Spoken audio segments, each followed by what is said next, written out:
Okay, day 2, Mishlei 24, 27. We will review, plan is to review, go over some of the ideas yesterday. I have a new approach, and then we'll do meforshim. There are tons of different meforshim today, so we'll see again some interesting areas, diverse areas. Okay, hakin bachutz malachtecha ve'atadah basade lach achar uvanisa ve'secha.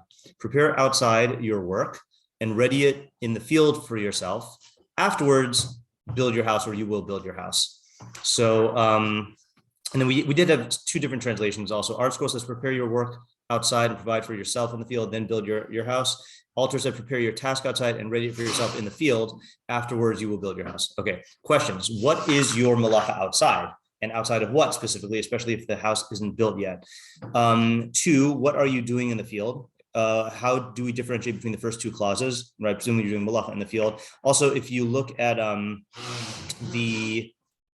not that we ever look at this commentary, but the Minchas Shai says Hahei b'mapik kinui lamalacha shezachar. So the mapik is a reference to the malacha that was mentioned. Okay, kamosh kasav b'shorashim. So you see from here that the Minchas Shai can be useful for learning Mishlei. Okay, the Minchas Shai's role is to deal with either the diktuk or the masoret, in terms of like the text and the Torah and the grammar and stuff like that. So I usually just skip over him, but I was just going through and I happened to see that. Okay, then we have more questions. What is included in building your home? What is the home, and what does the home provide? 4, what's the guy's situation right now? Where is he living if he doesn't not living in a home? 5, why this order? And we know there's this order because it says achar. So the first 2 you can say are not necessarily in order. It could be simultaneous maybe, but house definitely comes later. Why doesn't the house come before or during? And what's the havamina? That's a big question in the pasuk. 6, what's the consequence of ignoring this advice? 7, who's the audience? 8, what is the emphasis on the self? When it says for yourself, is this to the exclusion of others? And I'm going to add a question, which is the Rabbi Moskowitz question, which we don't often ask, but is a good one. What is the subject of this pasuk? And Rabbi Moskowitz held that you should ask this question for every pasuk, and he held that you can't really understand it unless you can answer the question. My own methodology policy was ask it if it's natural or if it's going to clarify things. For example, I don't remember if this is an exact quote, but at the end of shiur, Sean said this is about creativity. So like saying this is about creativity versus, let's say, other people, this is about doing any process versus this is about like parnasa. I think here answering that question, or maybe even leading with that question, can like help us to solidify our ideas. Okay, so we had, I think, 2 general approaches. One approach we called the one project approach, which is that really what you're trying to do is build your house. And this is telling you the proper sequencing of things that are necessary to do that. So, so the malacha and the stuff you're doing in the sadeh is a means or a preparation for your house, and that's really what you're trying to do. The other approach, general approach, was the 2 project approach, where malacha and sadeh is one thing, and then house is another thing. Okay, so just quick review of the ideas, and we could refine them if we want to. Ariel suggested for the one project approach is that this is a universal approach. Universal mistake in doing like projects is that thinking that you can do the end thing without doing the proper preparations. And we mentioned that there are a lot of possibilities why a person might fall into that havamina. One is like ignorance of the necessity of the means for the thing. I'm sure we've all had this experience in certain areas. Let's say you're learning a new skill or a new craft, and there's a conventional way things are done. And then you're looking at it from your beginner's mindset and you're saying like, those things aren't really necessary. And then you start trying to do the final thing and you're like, oh, I see why the things are necessary. Look, that's why they have this as a rule or procedure, So I feel like that's a common mistake. So ignorance. Second is a certain like arrogant assumption that the means will just come together in the way that you want it. A third possibility we mentioned is the fact that that you might underestimate the role of the materials involved, in the final thing, and think somehow that you can like just create yesh me'ayin, your design in the world, without actually having the yesh me'yesh materials. So I think there's lots of bad havaminas here. Okay, Ezra said that the house is also one project approach. The house is the ultimate goal, which is you want to build a household, right? You were saying, I think, household, and people want to skip that. Sorry, they want they envision that and fail to realize that going through the process, an Oren, just one. They fail to realize that going through the process of the malacha outside and the stuff in the field is going to actually inform what household you build, and I mentioned the example of like people who start out, let's say like right out of high school with a certain specific vision about what they want their job and their wife and their house to, their life to look like. And they don't realize that could change drastically over the course of like doing this outside work, so it's saying being open to that process and letting that inform stuff. Okay. And Sean's idea, I think, fits in that, which is in the creativity, if you're taking it slightly allegorically, or, then like, if you start off with the house and let that confine you and don't explore outside in the malacha and like dabble in that and develop through that, then that can limit your product. Yaakov said that this is about two projects, which is the house is going to require a steady stream of income. And there are people who think that they can just build a house and like they'll get the income later, but no, you have to make sure that you have like your needs taken care of before. And that's most similar to the Metzudas David that we read at the very end. Okay, which we'll try to do. Okay. Actually, let's do that right now. Let's do the Metzudas David. I'm just going to read it from here because it's easier. Metzudas David, I think it's similar. Metzudas David says, "Hachin b'tchila hachin malachtecha bachutz v'him malachas sadeh v'kerem." So first, prepare your malach outside, and this is the malacha of the field and the vineyard. Ve'atada, and ready it. Hazmin lacha basade de machsorcha. Prepare for yourself in your field your needs. Then build your house to dwell in. Because if you don't take care of your needs, you won't be able to dwell in a house, but you'll be wandering for bread. So I think that sounds like what Yaakov was saying, is that you're not going to have this guy's trying to build his house and not factoring in the fact that he has needs that he's going to have to take care of.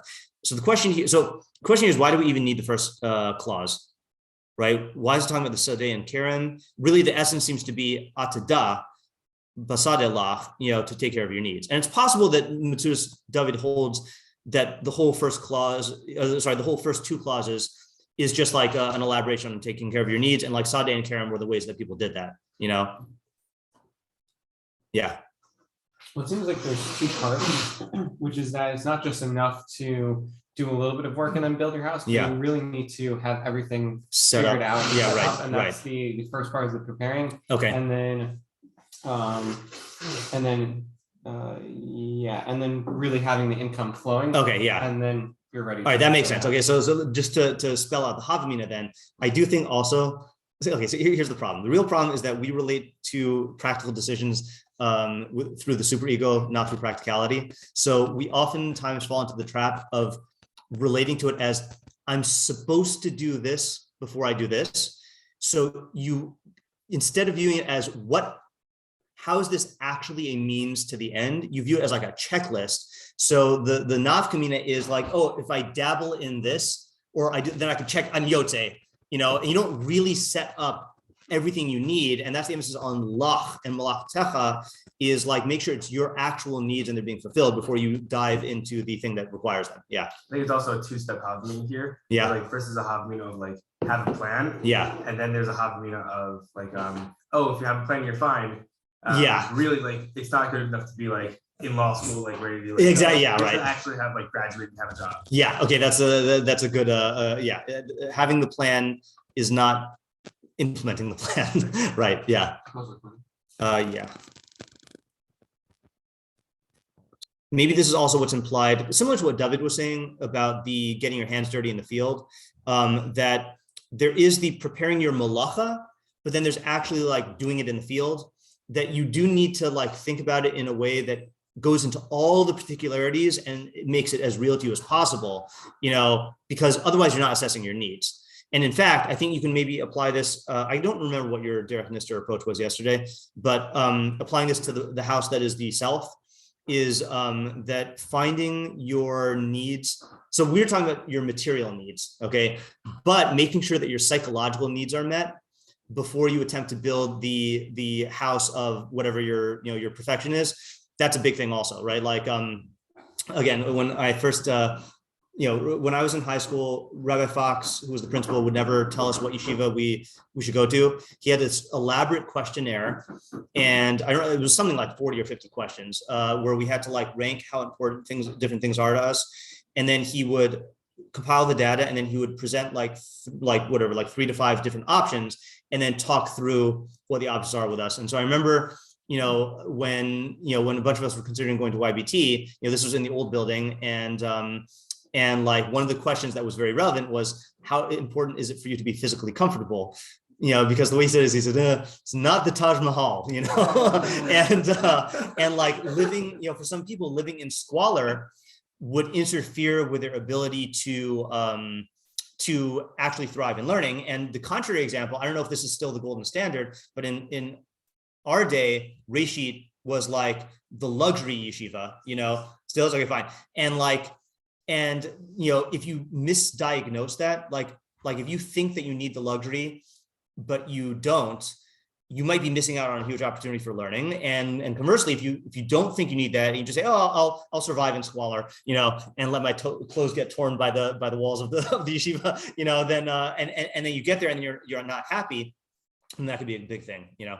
Yeah, I think my diagnosis was, I think it's pretty similar. I just put more emphasis on the what's necessary for you for building like a proper household. Actual household though, you're not. Household, not the physical house, but like the what meaning like I don't know. Like the people in the house. Yeah, you threw out the phrase Bayis Ne'eman B'Yisrael, right? The only reason I'm not rejecting that, but I would classify that as nigla. I would not classify that as nisr. Yeah, nisr is going to be about your own perfection most of the time, at least the way the Meiri takes the nisr. And I would guess, I haven't read the Meiri yet, but I would guess that he's talking about the house of the self. Yeah. Did we read the Meiri yesterday? No, we didn't. We definitely didn't. Yeah.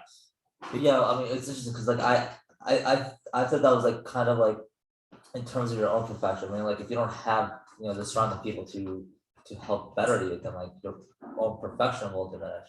So you were learning that is malacha and stuff in the field? No. Because I'm missing your point then. Okay, so sure, yeah, just start. It's basically like what you said. Yeah. You have to I'll just say. Okay, so essentially, you need to have like the right people surrounding you. Yeah. Like you have to find like a proper wife. You have to be able to raise, like have something to help you raise kids in a specific way. And that just means that like if you don't do the proper preparations and understanding who you are, understanding like what you're looking for that's compatible with you, you won't be able to do that, and that's ultimately going to help you perfect yourself and build a house. Okay, yeah, I definitely hear that. Yeah, I don't know. I thought it was similar to what you were saying. It is, yeah. I just don't see how it fits in the words hachin bachutz malachtecha v'atada basadeh lach. I don't see what the malacha and the field is. The malacha is your internal preparation. Your internal preparation.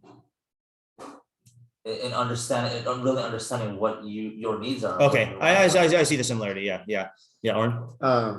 Is this true? Because it seems to nope. Okay, yeah. Wait, which one are you saying this? Are you saying Ariel, me, or you should plan through every single detail and think about everything and whatever. It seems to me that planning through every single like prat impedes action rather than enables it. Okay, that's a fair question. Okay, so this is a yesod in Mishlei. Okay, it is a fundamental mistake to take Mishlei psukim as a instruction book. Okay, instead you have to view it as a toolbox.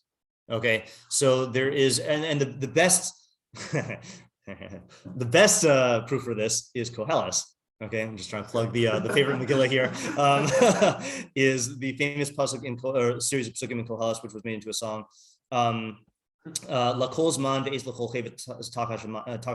There's a time for everything, and a season for every desire under the heavens. A time to be born, a time to die, a time to plant, and a time to uproot the planting. Okay, and then it goes through okay, goes through the whole thing.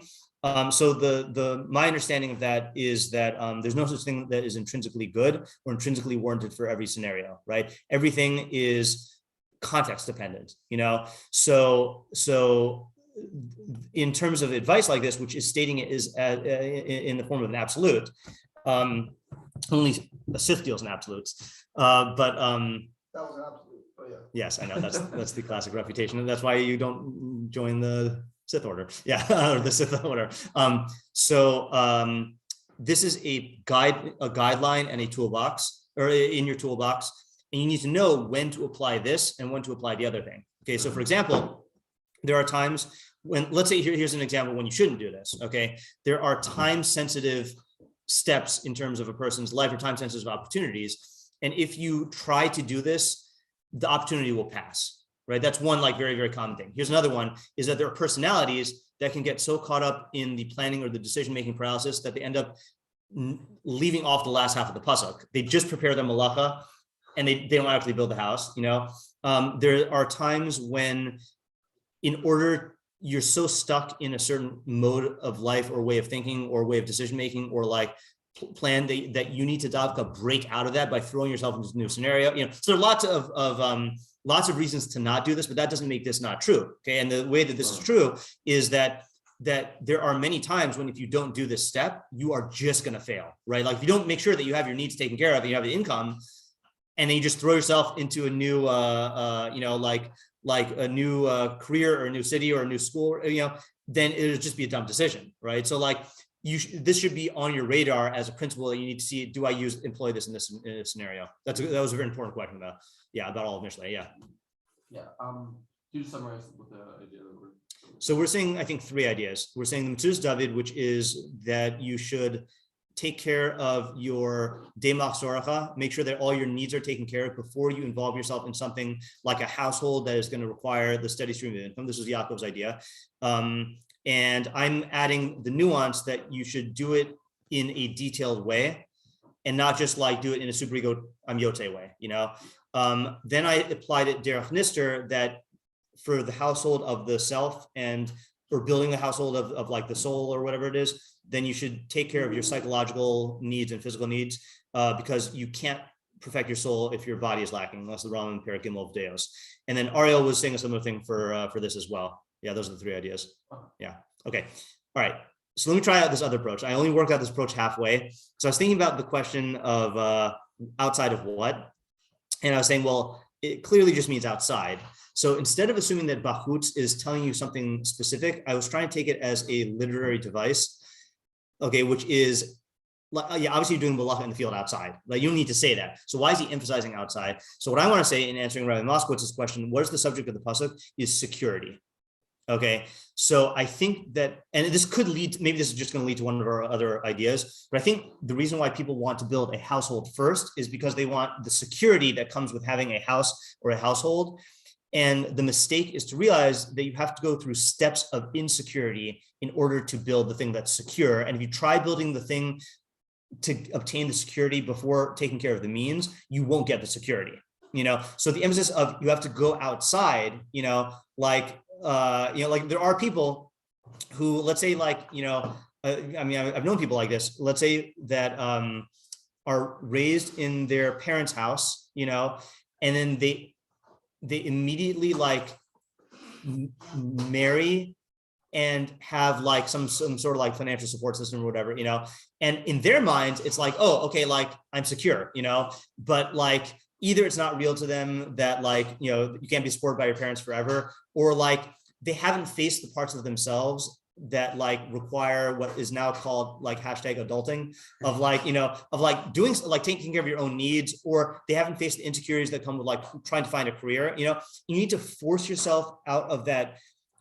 comfort zone of being supported by your parent. And I'm not saying just financially supported, I'm saying emotionally supported. You need to strike out and go outside into the field and in order to be able to build the practical and psychological foundation to be able to get the security later on. And if you don't do that, if you don't like build that resilience and that practical like support for yourself, you're not gonna have the security that you seek from your house, you know?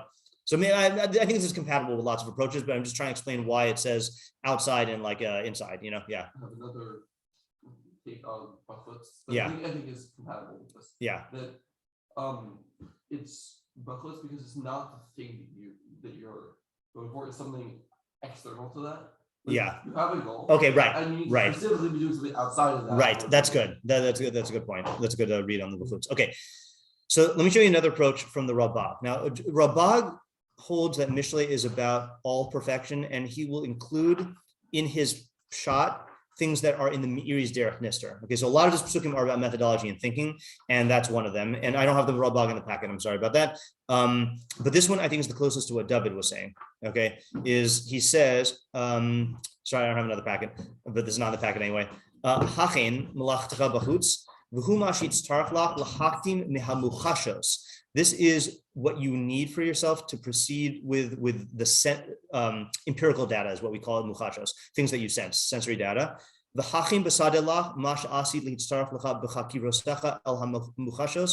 you should prepare in the field what you're going to need in the future in your analysis of the empirical data, and then tuchal livnos beischa be'unios. Then you could build your house in terms of ion. Okay, so this is what we call getting the facts. Okay. So I think he's talking about science because he uses the term muchashos, and I don't think we'd use that in Gemara. But in just to explain what he means first in science is that, you know, the big ironically, the most Aristotelian of all of the Rishonim is the Ralbag, I'm pretty sure, at least of the major Rishonim.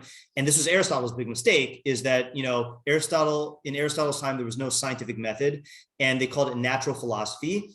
And they held that you were philosophizing about things that you see, but he didn't require the rigor of like actually checking out the facts, you know? So there were lots of assumptions made about how like intuitive you could be in extrapolating from what you see in common sense, you know? And so a lot of his theories were wrong because it's just like, there were no, they didn't get all the facts, you know? So you need to make sure you get all of the facts before you engage in the theoretics. And I think that we can by extension apply that to Gemara also, but where's the mistake come from? I mean, it doesn't have to come from one place, but like what would lead a person, because you tell a person this and they'd be like, obviously you need to get the facts, but you see that people still don't do it. So where's the mistake come from? Yeah, so laziness is one thing, and we talked about this in my Eishos Chayil shiur, is that it's not fun to get the facts, right? And in fact, sometimes it is impossible to get the facts, and the only thing you can do is advance the field of fact getting, right? I forgot if I used this example in the Sunday shiur, but like in astronomy, it took centuries to accurately chart all of the stars in the night sky and to chart the motion of the planets, to be able to get the data, to be able to come up with theories about planetary motion, you know, like, you know, and so like, there are going to be people who are, you know, or let's say like now, you know, like so much of what we know comes from the Cairo Geniza, you know, about the Gaonic era and like the Rishon, and there are people who are still like just making headway and getting the facts there. And like, we might not live, and it's certainly in science, we might not live to be able to engage in the real eon there, you know? So like, I guess I'm segueing to a second reason, but the first reason is people want to just skip the not fun conflict of like going through the facts and just get to the fun stuff, which is the eon. Secondly is that like, you might view the task as too big or too daunting or too like beyond, you know, so there might be like reasonable things, but like at the end of the day, if you don't have all the facts, you can't come up with good theory, you know? It's funny that he uses science. Well, yeah, that's part of the Ralbag's thing, because he holds that Mishlei is training you in scientific thinking. Because at least the way you were formulating this, it's almost like, you know, science is like the astronomy example. Yeah. Like you see, like that took centuries. You know, like, yeah. That took a very long time. Right. You know, like time that like people wouldn't, you know, like your average person wouldn't even live for that. Right. So like maybe like look, like in order to have like great outcomes, you have to be able to like have the patience. Yeah, definitely. Right. By the way, this does apply in Gemara also, like in certain sugyas, you know. Like, you know, my formative experience with this was when we were doing Ketzim Mevarchim with Rav Pesach, that you're dealing with what brachos to make on different foods. And like, I remember him castigating us many times for our lack of knowledge of botany and gardening, you know, and just like being totally ignorant about how things grow. And like, you need to know like how things grow, you know, certainly in shchita, in certain areas, this is very dependent on the physical like realia, and like you want to skip it because I'm learning Gemara. I'm not learning botany right now, but like no, you can't do that. Yeah. Do that too, case of work. Yeah. Were you gonna say something, Isaac? Yeah. So Yeah. I was going to say first off, Ralbag has like a short sentence before that. Okay, I hold by Ralbag better than this one. What was your say? Because you first a lot of the bar the clock or shell. Okay, so when you want to investigate something completely, yeah. All right, that's good. Yeah. Also, I was going to say about we were saying what Ralbag said reminded me of something from Richard Feynman. Yeah. In Surely You're Joking, Mr. Feynman. Yeah. One of the things he talks about is there was this guy, I think it was Milligan, who had done some sort of experiment with oil droplets, and his results were off by a certain amount because of like some mistake in the way he did it. And he said that so Richard Feynman said that if you look at like the papers afterwards, they started off like close to his result, and they got further and further until they from Milligan's results until they eventually got to like what the right amount was. And it was he's saying that it's like what must have happened was that people threw out the data that didn't agree with what they had previously with like with the previous consensus. And so like so they were throwing out the correct data and keeping like the outliers, and and that was having until like slowly people got towards the right the right result. But basically then his resolution was when he when there's when he's relying on a conclusion that previous scientists have made, if he can just rerun the experiment to prove it to himself so that way he like has certainty in the fact, he was going to do that. And I think that there's like a certain like thing of doing that where like you just double check the actual facts to make sure that you're getting them right.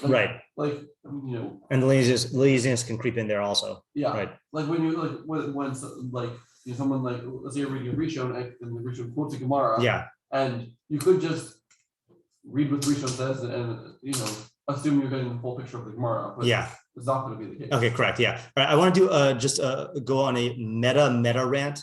Okay, so meta level 1 rant is so what just happened, just to make sure we're all clear on this, is I read from the Ralbag on Torah, and then Isaac read from the Ralbag in the Torah, which in this case, the Torah is more accurate than the Torah. In other cases, it's the reverse, So I was going through this point with Isaiah we were doing the Ralbag on Bamidbar. Okay, so if you'll notice in the Ralbag on Bamidbar, especially in the Mosad Cook version, the Ralbag on Bamidbar is extremely thin, okay, compared to the other volumes. Okay, so the question is why? Okay, so if you read the very end of the Ralbag, he says, Uvkan, this is the end of the Ralbag on Bamidbar. Uvkan nishlam zeh biur mizeh sefer. I've completed the commentary on the sefer. V'hishlamnuhu b'zman katzer me'od. I finished it very quickly. Ubezulas sfarim. He didn't have sfarim when he wrote commentary on Bamidbar, which is insane, just given how much halachic detail goes in there. He's just like, I'll have to do this by memory. He just writes his whole commentary on Bamidbar. Okay, but then he says, Ulazeh yitztarach b'gzeres Hashem lavor alav shenis. And for this reason, I need to go over it a second time. So he intended to go back and re-edit when he had access to Sfarim, and he never got around to it. Okay, so compare that to his other volumes where he went over it many times, and there are differences in the editions of the Ralbag on his Biur of the Torah. So I don't know if this discrepancy between the Ralbag on Mishlei and the one in the Torah Chaim is a result of faulty manuscripts, or that he went back and added this. But I actually meant to point this out. I don't know if I turned around and said this to you, Chaim and Yeshua, at any time in Rav Pesach's year. And I'm not saying this to critique Rav Pesach, because I'm sure he did his stuff. But there was a certain point where he went to the Pirush Mishnayos in the back in Zvachim. And I know that Rav Pesach is responsible in his research, but I cringed internally because I was like, there are going to be people here who think it's okay to use the Pirush Mishnayos in the back of the Gemaras. And it's not. And it's not okay because, number one, it's bad translations in many cases. Two, the Rambam was constantly going back and updating the Pirush Mishnayos with radical changes. I mean, he says that in the early editions of the Pirush Mishnayos, then he made the mistake of relying too much on the Gaonim. And the more he went through his career, he went back and changed his psak in the Pirush Mishnayos in the back of the thing, you know? So, being aware, one of the things that one of the side goals that I have of my involvement in this yeshiva is raising awareness. You know, there's people in our yeshiva, people come on different ends of the spectrum here, of raising awareness of how important it is when you're learning texts to get the most accurate version of the text possible, you know?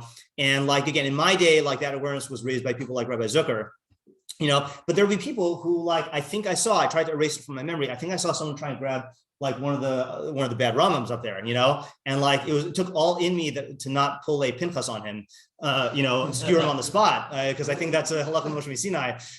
So the reason why this is a meta point is that the equivalent in science, you need to look at the sensory data. In Torah Sheba'al Peh and in Masorah, you need to look at the accurate data of what the Chachamim wrote. And let's say in Zvachim, you know, in the Shita, you know, in the Shita Mukabetes, you know, the reason why there's so much Shita Mukabetes is because there were faulty manuscripts because people didn't learn Zvachim, you know, or like I just learned from Professor Chaim Soloveitchik's essay over Shavuos that there was no copy of the Yerushalmi in Ashkenaz until like the 14th century. So I always thought that they just, you know, I knew that the Rambam paskin based on the Yerushalmi a lot more than let's say Ashkenazim.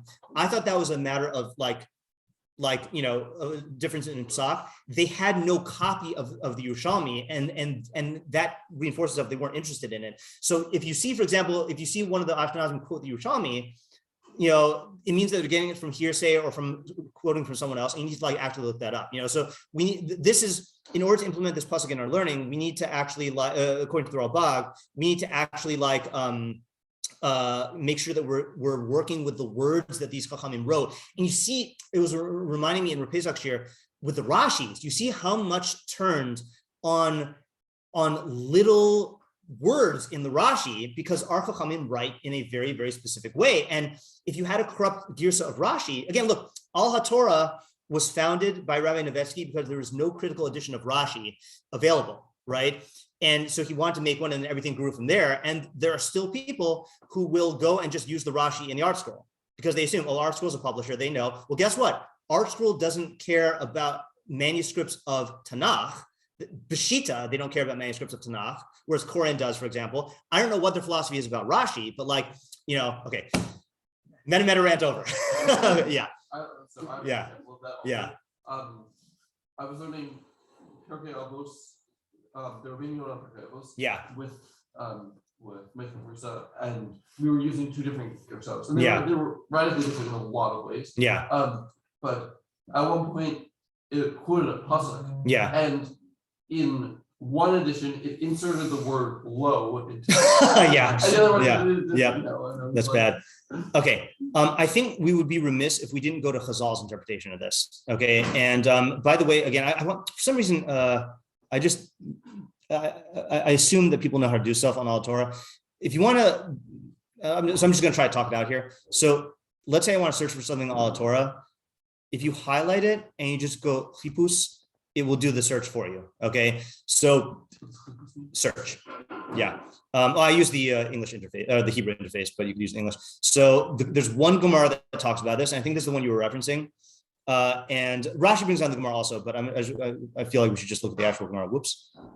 Talmud, Bavli, Sota, Mem Dalet, Amud Aleph. Okay, so this is gonna be counterintuitive. Okay. Hold on here.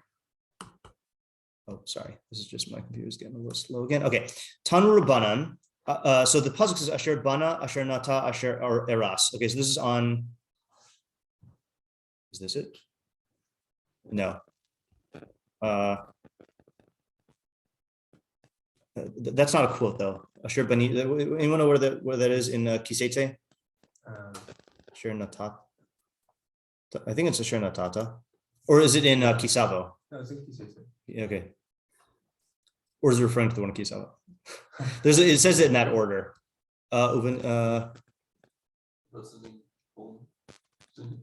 But yeah. Oh, this is Shoftim. Oh, Shoftim. So okay. So Yeah, what? it's in Shishi. Okay. Is that your bar mitzvah parsha? Yeah. Okay. Yeah.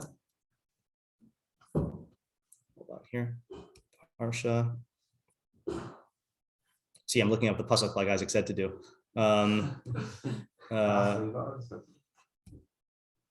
Shoftim. Yeah, after.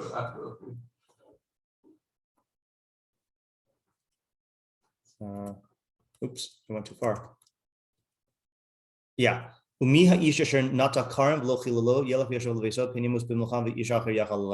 That's where it starts. Yeah. So this is talking about people who go back from war for various reasons. So who's the guy who's planted a vineyard?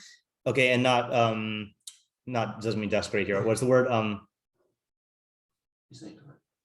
Yeah, I don't know why he uses chilul. Okay, whatever. So he should go home. Eras isha, the guy who betrothed a woman of lola kacha, he should go home. Oh, and what was the first one? Oh, sorry. First bias, then Karim, and then isha. Okay, right. So Chazal say, where were we here? Yeah. Tanu Rabbanan, Asher Bana, Asher Nata, Asher Eras. Okay, so it goes in that order. Limda Torah Derech Eretz, Shi Bane Adam bias. First, you should build a house, Vita Karim, and then plant a vineyard, and then get married. Okay, V'af Shlomo Amar B'chachmaso. Shlomo also said this. Hachim b'chutz malachtecha, v'atzada b'sadelach, achar b'nisa b'secha. Hachim b'chutz malachtecha ze bias. Okay, right? Okay, so do your work outside. That means building a house. Okay, you would Havamina, right? You would think that building a house means building a house. No, right? Yeah. So ze bias v'atzada b'sadelach, prepare in the house for you, in the field for you. Ze kerem, achar b'nisa b'secha zo isha. Okay, so and this is a common thing I think Rashi says here that that isha, where is it? Yeah, no, he doesn't say it here. I think maybe he says it in Mishlei that isha, whatever, isha often means bias often means isha, right? That's like how Chazal refer to a wife is your household. Okay, yeah. So that is that's giving practical advice for what you should do, right? And that actually makes a lot more sense, right? You get married and then you're like, okay, honey, where should we sleep tonight? And she's like, you don't have a house, you know? So like that makes a lot of sense, okay? But then it goes and says, Davar acher, hakim b'chutz malachtecha ze mikra, v'atada basadelach ze mishnah, achar uvanis besacha ze gemara. Okay, so the order is you should do mikra, then mishnah, then gemara. Okay, now remember, gemara here does not mean Talmud Bavli. Gemara here means like the Rambam in Talmud Torah. I was just reading that we've all probably read this at some point in our lives. Chayv l'shalish zman l'midaso, you have to split your learning in thirds. Shlish b'torsh b'chsav, third in torsh b'chsav. Shlish b'torsh b'al-peh, which is the torsh b'al-peh data and like the dinim. V'shlish yavin v'yaskil achris davar merishiso, you should understand and comprehend the end of a matter from its beginning. V'yoti davar midavar, and derive one thing from another. V'dama davar l'davar, and compare one thing to another. V'yadim midos sh'tor nedreshes bin ashida heyachu ikar midos, and apply the yugam midos until you know what they are. V'hech yoti ha'asur v'mutar v'kiyotz ben midvarim shalom and piyashmoa, and know how the practical halacha is derived from the torsh b'al-peh data. Binyan zehu nikra Talmud, and that's called Talmud. So that is what the Amoraim were doing, but that's also what the Rishonim are doing. That's also what the Achronim are doing. That's also what we're doing when we do Svara. All of that is Talmud. So that's the order. Okay, and then there's one more explanation that they give, which is Davar Acher. The second one. Oh yeah, sorry. Yeah, Davar Acher Hakim B'chutz Malachtecha Ze Mikra Mishnah. So that's Mikra and Mishnah. V'atzah B'sadelach Ze Gemara. Okay, so he crams the two in the first one. V'nis B'secha Ilu Masim Tovim. Okay, Rabbi Eliezer Beno Shor Biosi Aglili Omer Hakim B'chutz Malachtecha Ze Mikra Mishnah Gemara. So he crams all three in the first one. V'atzah B'sadelach Ilu Masim Tovim Achar Uvanisa B'secha Derosh V'Kabel Sachar. I have no idea what that's referring to. Okay, so that's Chazal's interpretations. Okay, so I feel like we just at least need to give some thought to these. I mean, I don't know if we have time to define all of them, right? But I think the getting married, getting a house, getting a livelihood, and then getting married, I think that's a practical thing that fits into the ideas we had before. I don't think there's much more to say on that one. I think getting a house is much easier back then than it is now. Yes, that's definitely true. Right? Yeah. And like I think that might be the equivalent of like finding an apartment. Yeah. Right. Oh, you know what? I just have to answer Oren's question again. Also, of when you read stuff like this, so don't take it as a rule, okay? Take it as a guideline, because we saw that yesterday we read the Rambam, who said that you should really devote all your time to learning before you get married. But if your yetzer is misgaber over you, then you should get married and then devote your time to learning. So that's another factor that plays in. And then I saw here they have this great resource in all Torah called Asufas Ma'amarim, a collection of essays, and they have an essay which I haven't read yet, which is published. I don't know who Rav Elchanan Samet is from. This is Hotam Aliyot. That's my favorite. This people publish the Green Ralbag. And he wrote an essay called Seder HaHisbosasus B'chaim, the order of like setting up a foundation in life. Bayis Kerem Isha or Kerem Bayis Isha. Okay, so and he goes based on the Rambam and deals with this. So the point is that don't take these things as as like hardcore rules. These are guidelines. Also, the Maharsha in the חידושי Agadot says Shibani Bayis V'Yita Karim V'Afka Hisa Isha Lamdu Lomar. So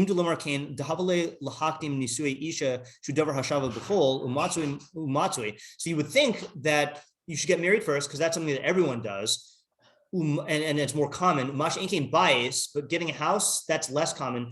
The kosh can care. Not everyone has a vineyard, right? So why is it going in that order? So he says not everyone gets a vineyard. Torah derech eretz shemish yeshlo yaseh kaseder zeh. If you have the ability, then you should do this. Lisa Isha Bachrona, then you should get married at the end. But there's certain people or certain times when, like in our situation, where like you're not going to buy a house first. That could take you, centuries. Right. So, but can we? I mean, is there something that we can get from these other things? The learning Torah and splitting up into these three. Yeah. It's very strange in that the way in which the Rambam formulates it is like each day you split up your day into three, right, which means that you're engaged in all of them. Correct. There's just an order. So is it that it just wants you to see the evolution of the ideas or something? So there's several answers to that question. One is that the Rambam disagrees with this. Right. Yeah. The other possibility is there's the Mishnah in Pirkei Avos chapter 5, which says the seder of limud for a person developmentally in terms of ben chamesh lemikra, ben eser lemishnah, and ben chamesh esrei legemara. To my knowledge, the Rambam doesn't bring that down anywhere. It's possible I don't know about it. So it's possible that the Rambam is talking about for the mitzvah Talmud Torah, you should be engaged in all three, but there is a seder to which you're introduced to them. And the Rambam does introduce a kid to mikra at a much earlier age, And another possibility is that you do start doing all three of them from the time that you're, chinuch in Talmud Torah, but certain things, I guess, come online or develop earlier than others, I actually want to work with, so I'm not sure what the answer is there, but while we're here, let's look at the Maharsha's thing. He says, Alma, like we say in general, this is talking about the learning one. No, that's not the part I wanted to get to. Oh, so he's saying, Korli Ishto Bais Lefishu Akeres Bais Ulamai Dedarsh Linyan Torah. Shlomo b'chachmas sidran kain la'amod min hatafel aha ikar. So Shlomo is going from the secondary to the main thing. So it's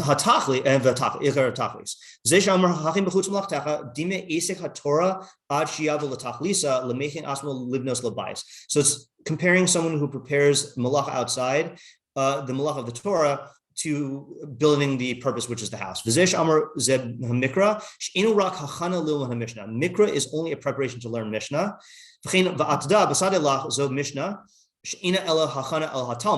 Okay, Mishnah is only hachana for Talmud. About ikar binyan habayis who a Talmud, but the ikar is Talmud. Kidamrinim perik elu mitzios kol osik b'mikra mida ve'ena mina b'mishnah mida v'gulei b'Talmud ein lacha mida gadol mizal. So that's the famous Gemara about mikra is a good mida and it's a mida and a not a mida. Mishnah is a mida and then Talmud is the highest mida.